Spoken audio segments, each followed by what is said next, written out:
When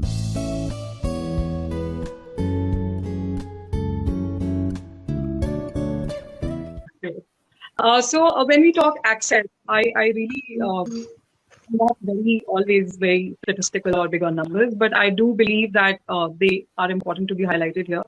We have about 150 million people in India, as per the latest estimates, who suffer from some form of mental health disorder. We have a high number of suicide among the young people in India.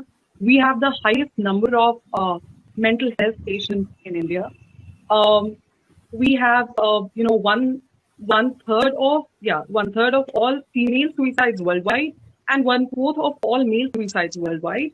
We have 9,000, as per the latest estimates, 9,000 registered psychiatrists and around just a bit under maybe 1,000, that's the number, the ballpark, 1,000 registered clinical psychologists, as far as my reading goes.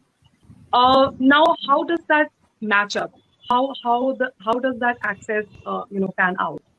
There is a huge resource gap. There is a huge access gap. We have a Mental Health Care Act in place. We have a policy in place which came around 2013. The Mental Health Care Act, of course, it came in 2017. It does talk about laying down foundations of state level and district level bodies.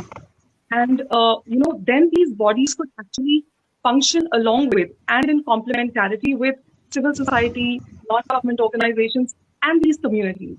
Now, these smallish communities that we just talked about could be led by, as Ms. Prakash pointed out, leaders, could have their own parties of provide mental health per se, could be in rural areas because access stands out to all of India. We are talking all India.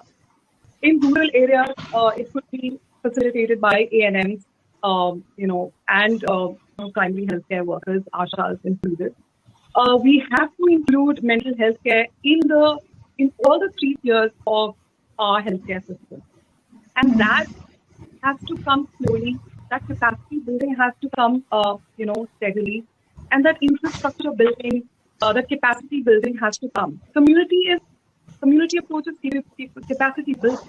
It provides us immediate intervention in times of COVID relief, in times of, current pandemic situations, wherein a community can directly intervene actively and provide mental health first aid to people who are suffering or in dire circumstances, and could then recommend those people, to the formal system. This is, I think this is the model exactly followed by NITI, which is done by, Center for Mental Health of Mental Health Law and Policy. And NITI functions in Mehsana of Gujarat and Ahmednagar of Maharashtra. And they work in a context-based community peer-to-peer model. They know and understand the context and embedding of every individual. And they are so deeply embedded that they know of the distresses. They know of the pains and the issues of the people in these areas. And it does work on peer-to-peer outreach, doorstep outreach. And if somebody is in further need of accessing the formal system, they are then referred to the formal system. And then when we come to the formal systems, we know the formal system has, is in dire need of greater capacity building. And for that, we need the operationalization of the Mental Health Care Act and capacity building in a major way going forward from here. And COVID will probably last a year or a couple of years. We don't know. I don't know. But the long-term impacts of COVID will remain. Mental health is something which will always remain. We all have mental health, and we all need to have mental health care because this is, mandated by the statute. At least that is a statutory right now that we have a Mental Health Care Act in place. We have a right to, claim it. So it's time that we do it, and in tandem with community and grassroots level approaches, I think it makes a lot of sense. And Atmiyata model, there is Sangat model. We have a lot of local leadership happening, even in times of COVID relief, in our own foundation, our Samvarta, in our own organization. So a lot of food aid and relief happened by these local community people who were led by, local leaders. And there is a whole program based on, empathy and care and sensibility and sensitivity towards animals, stray animals. It's called Samvedana. And it's a wide network.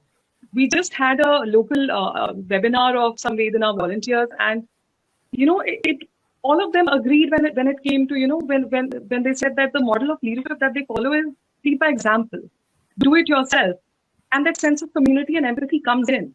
People do care, and I think that is the best possible hope. People do care, sense of community does exist, and community models in tandem with a more robust formal approach, more well-designed people-centric approach will do wonders from here on, moving from here onwards.